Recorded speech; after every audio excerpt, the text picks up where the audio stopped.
podcast. Today we talk about how can you disable visitors guild on your Robinhood app. So all you have to do, you just go down here, click here and this sign down here.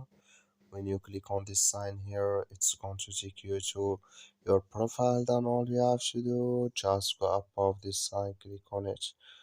When you click on it, it's going to take you to this list. Then all you have to do, just click here on settings.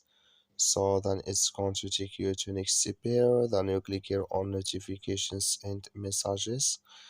Then come to this list. Then all you have to do, just click here on post notifications.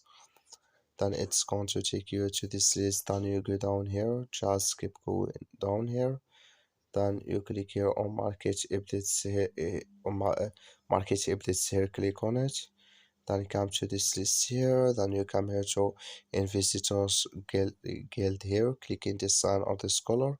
Like you see color is gone, that's mean it's disabled with us now. That's all you have to do. Thank you for watching. Don't forget to support us by like and subscribe.